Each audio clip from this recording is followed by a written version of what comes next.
nampenda Yesu. Nilibatizwa 2014. Lakini sijakuwa kwa safari sana. Nilipotea lakini nikarudi. Bwana Yesu asifiwe. Naongea kwa sababu ya sauti ilikuwa hapo. Now, mimi ni mzaliwa wa Trans Nzoia East, lakini kwa neema ya Mungu tukakuja Nairobi kutafuta riziki. Bwana Yesu asifiwe. Tukapilika hizo tukakutana na wenzetu and we decided to have something ya kutafuta Mungu. And kupilika zangu za kutembea hapa na pale, niligundua ya kwamba everyone in this world, ama kila mtu yuko na purpose in his or her life. Bwana Yesu asifiwe. Like God created you with a specific purpose. Yani Mungu alikuumba kwa ajili ya sababu zake. Ndio it's your purpose kufanya hiyo kazi, lakini zote zinarudia. Bwana Yesu asifiwe. And nikijaribu kufikiria kuhusu the purpose which I'm talking about, like everyone has his own purpose, like everyone has his own purpose. Niligundua ya kwamba mimi kama purpose yangu ni kumtumikia, like my purpose in this church, kama kwa mfano nimeshiriki mahali hapa ni kupanga hizi viti and nikuje nifanye hiyo kazi. I just feel like I'm satisfied. Hata mtu asipokuja kanisa, lakini mimi najua nimefanya kazi yangu. Bwana Yesu asifiwe. Najaribu kuelezea hivyo ndio at least tukue kwa the same ambassador while we are traveling.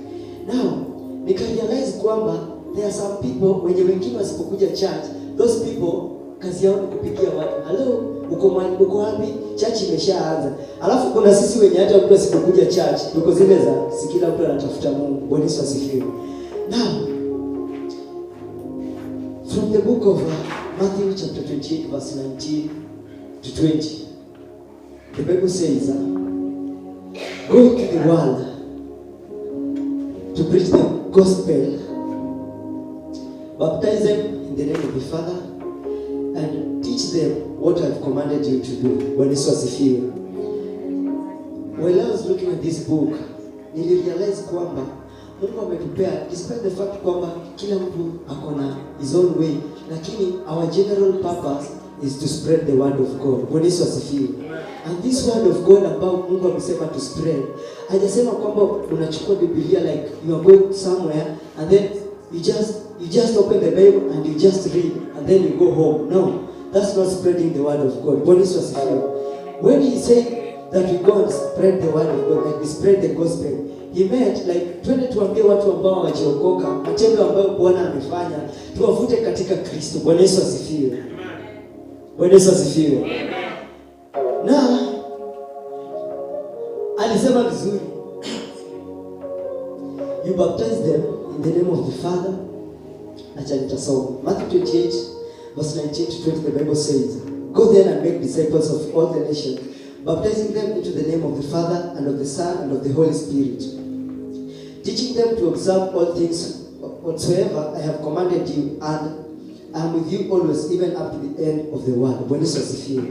When God said like trying to spread, now we baptize them in the name of the Father, the Son and the Holy Spirit. What he meant ni kwamba he was trying to do something like anataka, when you are spreading this word of God, you ensure you are bringing like those lost sheep, you bring them back to Christ. Bwana Yesu asifiwe. And nikakuja kujiambia kwamba that's why uta realize like kwa kanisa kila mtu akona hiyo huduma ambayo mpatiwa na Mungu.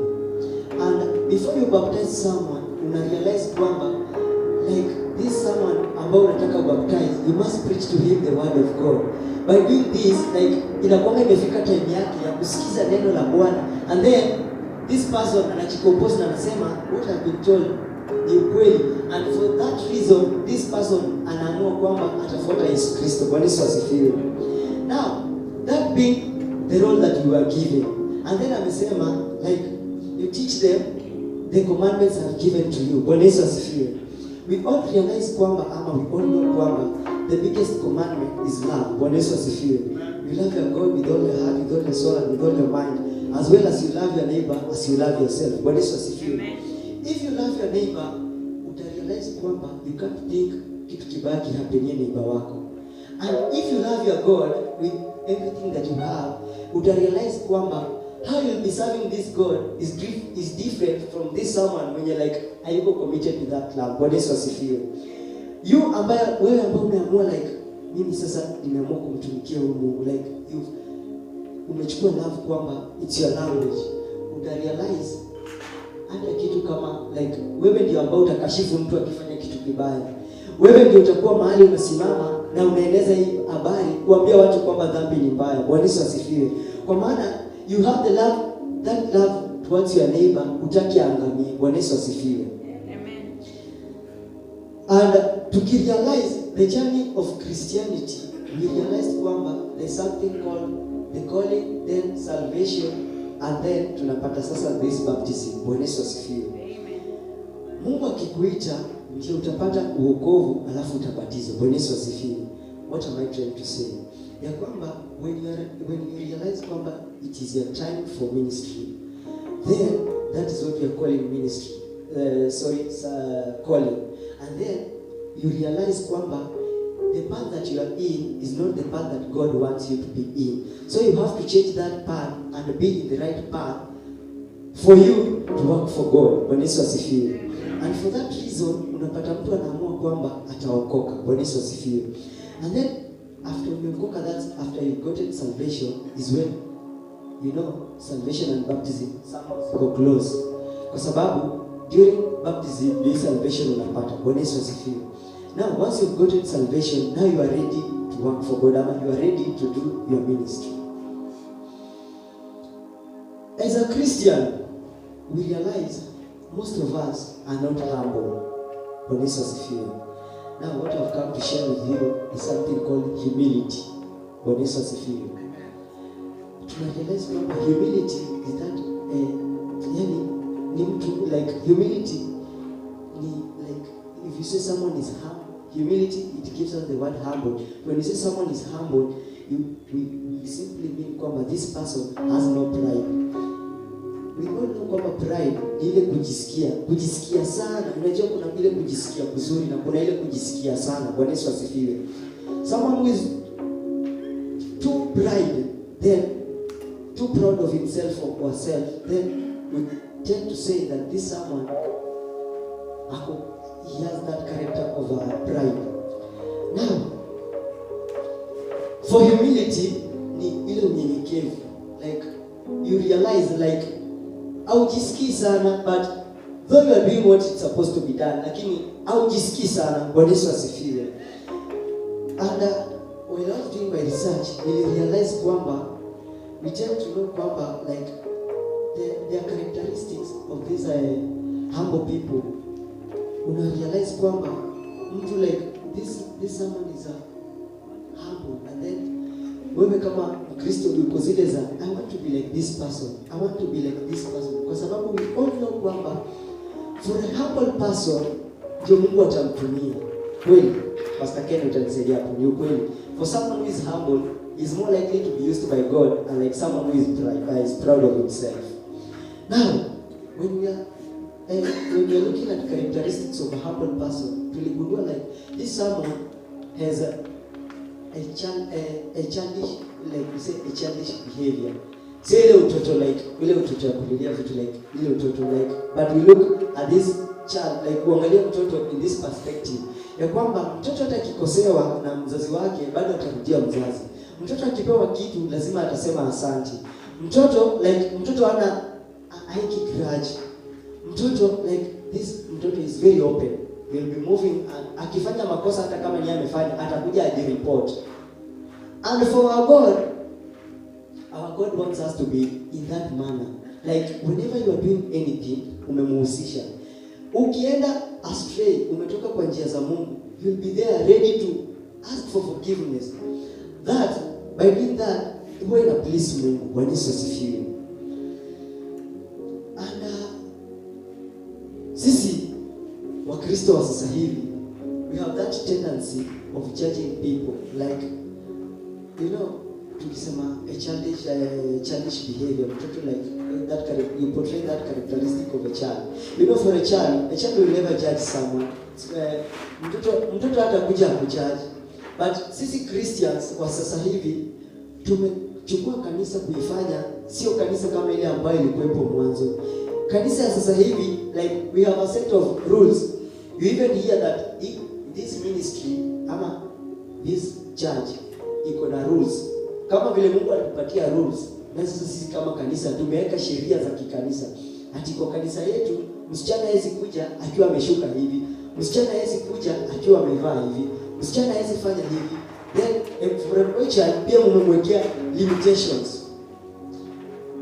But the initial thing Mungu like what God said, what Jesus said when he was going, ni kwamba we spread the word of God. But to spread the word in a manner that hata mtu akikuja church anakuja, lakini amekuja leo, lakini anaenda anasema niliacha church lakini sikuacha Mungu. Kwa sababu gani? We Christians of nowadays tuko na tendency ya kujudge mtu. Like for example, mtu akikuja church akuwa for a boy ama for a lady, akikuja church kama ako na dread, sisi tutakuwa wale wa kujudge kwamba hiyo hairstyle ako nayo ni ya kishetani, forgetting kwamba it's only God who is supposed to judge. Our work here is just spreading the word of God. Acha akuje, akishakuja sisi tumemwambia Mungu anataka hivi na hivi na hivi, hiyo ingine haituhusu. Akitaka kufanya vitu ambazo Mungu alimkataza na sisi tumemkataza, kuna zile vitu ambazo zimekatazwa kwa Biblia na tumwambie this and this is not supposed to be done. But those which are not indicated from the Bible, and then sisi tuko na ile mentality ya kwamba hiyo iwezekani, then you are doing something that is wrong. Bwana Yesu asifiwe. What am I trying to say? You who is here, you claim to be saved. You claim that unamjua Mungu. You claim that wewe ni mwana wa Mungu. But deep down, wewe ndiye ambaye unaua washirika wenzako ama unaua watoto wenzenu. Kwa sababu sisi wote ni watoto wa Mungu. Wewe ambaye unajiita Mkristo, wewe ndio wa kwanza uko na fitina, like wewe ndio unamaliza mwenzako. Mtu amefanya kitu, badala ya kumcorrect in a manner that hata hautamkwaza. We all know kwamba sisi wote hatuko same. But instead of you kumcorrect in a manner that haitamkwaza, you are there condemning him. Na hata unaharibu, unaenda unatangaza, like unasema mtu fulani yuko hivi na hivi na hivi, mtu fulani yuko hivi na hivi na hivi.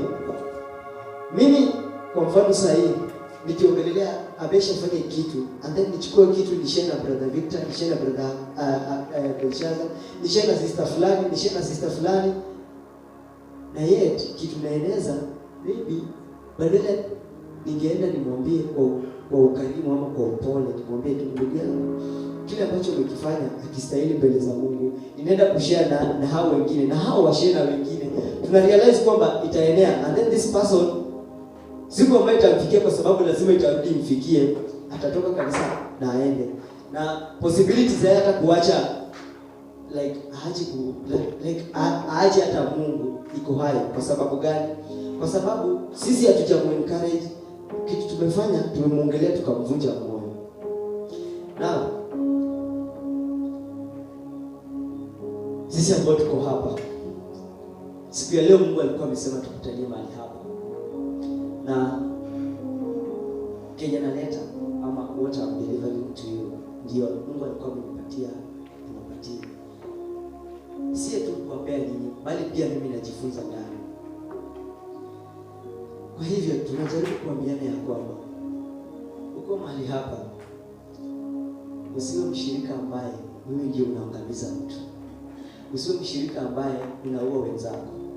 Usiwe mshirika ambaye mtu anakuletea shida yake alafu wewe ndio unamdiscourage. Don't discourage people. Don't discourage your friends. Don't discourage your fellow brothers. Bwana Yesu asifiwe. Now, wengine wetu tumekuwa kwa wokovu kwa miaka mingi. But for those years you've served God, una realize kwamba wewe ndio uko na wewe ndio mateso inakuchapa. Ni kama wewe ndio unatumika kama funzo kwa wengine. Like anything kitaku happen, wewe ndio unapanga wa kwanza. Kama ni kazi, ukipata kazi unafutwa. Ukikaa kidogo umefutwa. Ukipata ingine ukikaa kidogo umefutwa. Na before upate tena ingine unakaa muda mrefu. Nimekuja kukuambia sasa hivi ya kwamba for someone mwenye ako kwa hiyo kiatu, si kwamba Mungu anakuchukia, si kwamba Mungu ati hakuoni, but our God huwa anaoperate na dimensions zake. Our God, he has people who he trusts. He has people mwenye ameunda na wao relationship in a manner that huyo mtu is vile tunasemanga nimefanyika kuwa mwana na nimehesabiwa haki. Yaani huyo mtu amefanyika mwana zaidi ya sisi. Ndio hajakuwa kama Yesu Kristo ama hajakuwa kama malaika, lakini level ambayo yeye yako na level ambayo wengine wetu tuko azilingani. Bwana Yesu asifiwe. What am I saying? Ni ya kwamba labda uko hapa, wewe ukipiga maombi, wewe ndio unaomba kama 4 hours. Lakini kitu ambacho unaombea maybe akitimizwi saa hizo ama kinachukua muda kufanyika. Wewe uko hapa, labda wewe unafuata Mungu kwa roho yako yote. Wewe unatumikia Mungu kwa kila kitu ambacho uko nacho. Lakini inafika time maybe ukienda tu stray kidogo, punishment ambayo unapata ni punishment ambayo hata watu wengine, yani watu wengine wao wapokee. Umetenda na mtu dhambi, maybe mliiba nyote kwa kampuni moja, and then mkaamua muibe nyinyi wote, mtoke naye, but una realize yeye afutwi kazi, wewe ndio unakuja kufutwa kazi. Na ukiangalia labda yeye hajaokoka, wewe ndio umeokoka.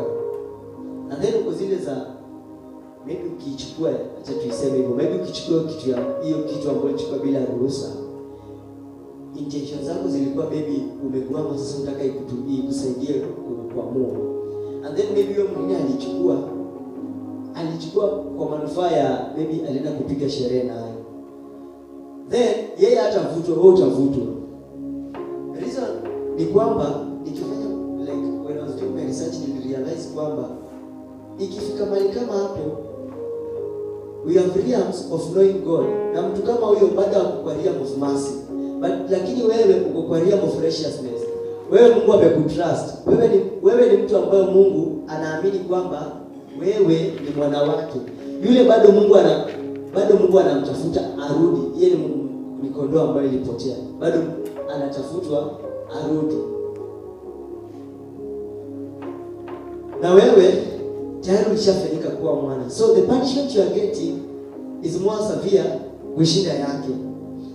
So I'm here to encourage you kwamba if you see yourself in that shoe, kwamba wewe uteseka sana, wewe unapitia mateso sana, si kwamba ati Mungu ajui, si kwamba Mungu aoni, si kwamba ati Mungu asikii maombi yako, lakini maybe in one way or the other you are boasting about something, ama you are not doing what God has instructed you to do, ama the way that you're supposed to walk in hautembei hivyo.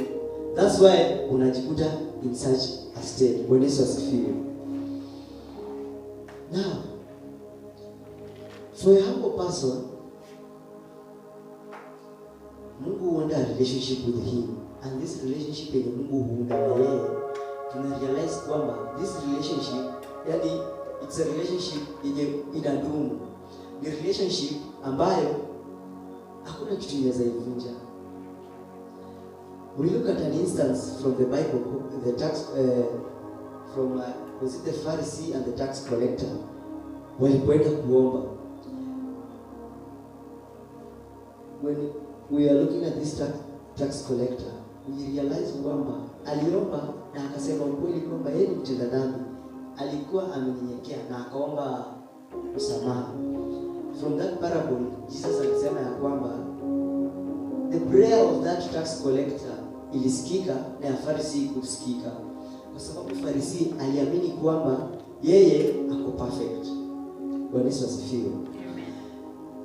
Maybe tuko hapa church,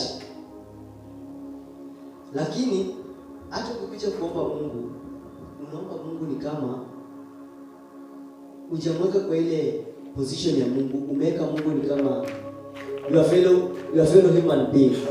Like unaweza mwambia vile unataka.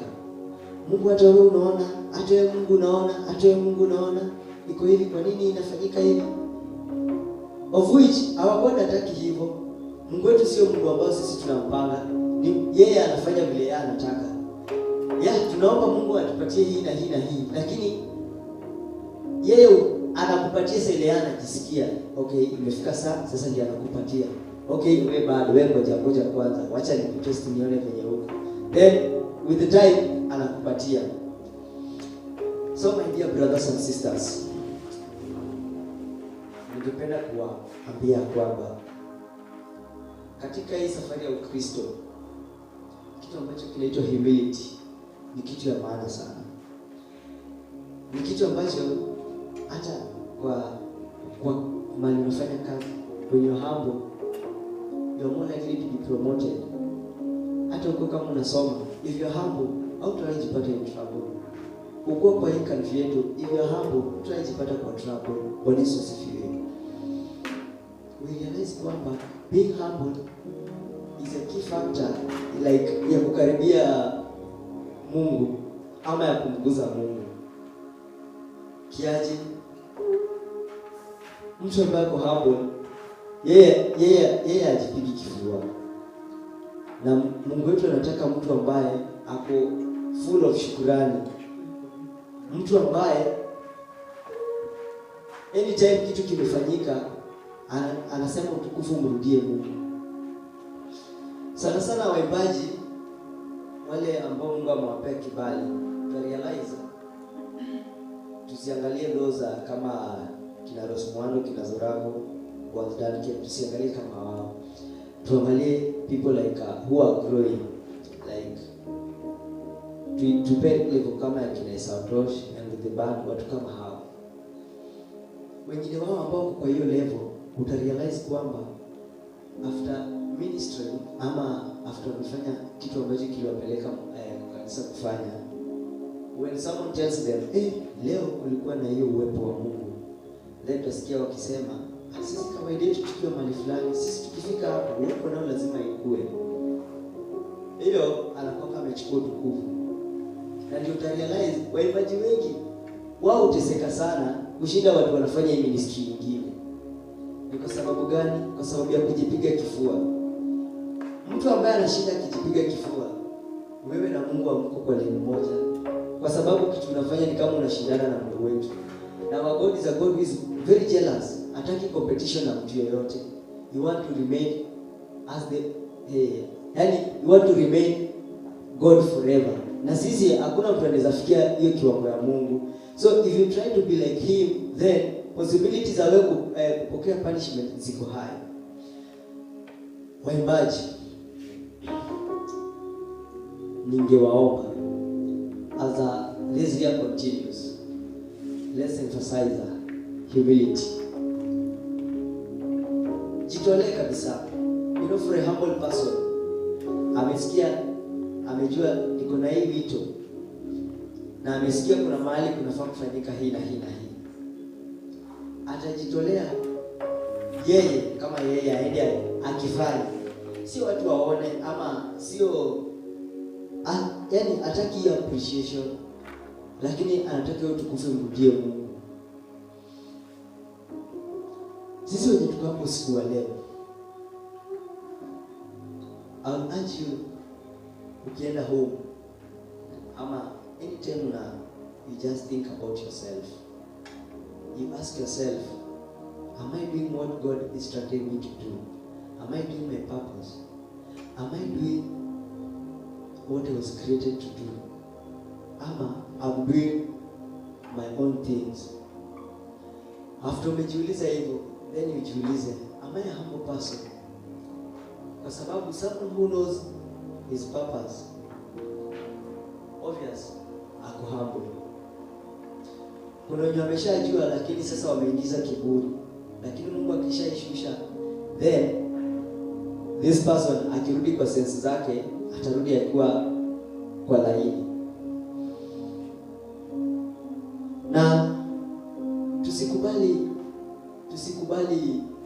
Mungu yeye mwenyewe ashuke. Like tusikubali Mungu ashuke, ashushe kiburi ambayo tuko nayo.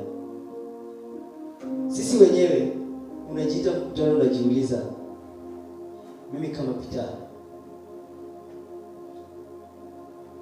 wakati ninafanya kazi ambayo Mungu alinipatia nifanye, huwa naifanya kwa kujionyeshana, ama huwa nafanya watu wanione, ama huwa ninafanya nifurahishe mchungaji wangu, ama huwa ninafanya mtu fulani anione, ama ninafanya ni kwa ajili ya Mungu? Kwa hivyo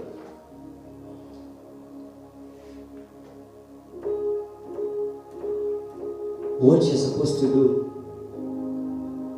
be humble always and know your purpose. The advantage of knowing your purpose and being humble, like you obtain favor from God, get blessing, your prayers are answered, like maombi yako hayakawi sana kama ya watu wengine. Kwa sababu I was sharing with someone, tukiambiana kwamba sisi sisi uomba, lakini the state at which our heart are when we are praying ina determine kama maombi yako inajibiwa, utaambiwa ngoja ama ijibiwe. If you are praying lakini umejawa na uchungu, if you are praying na umejawa na chuki, if you are praying na uko na grudge, ndio Mungu anasikia maombi, lakini kuijibu hata jibu saa hizo. Anataka a pure heart. A pure heart, mtu ana grudge, mtu ana chuki, mtu ana wivu. Then kama uko hivyo atakujibu. Bwana Yesu asifiwe.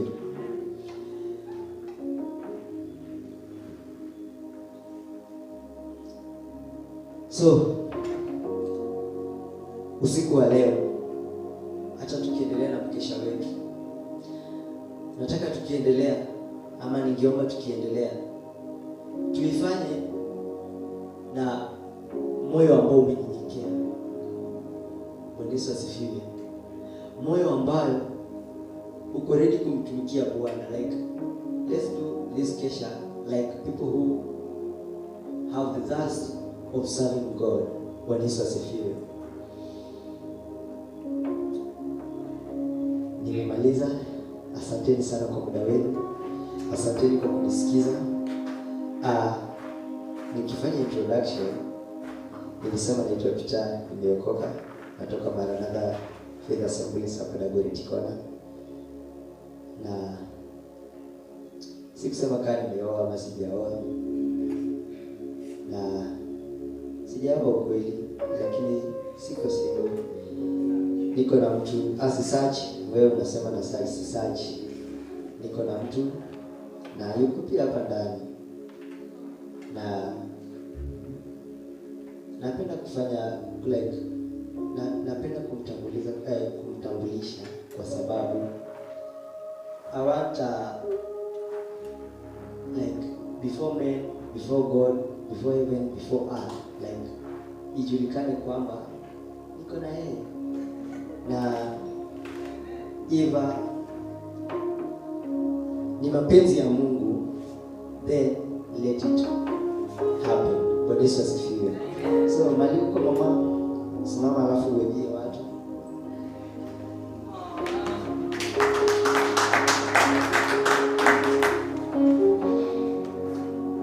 Hata ongea kwa leo, kwa sababu ni kama nasikia usingizi. Ameshi karibu sana. Asanteni kwa muda wenu.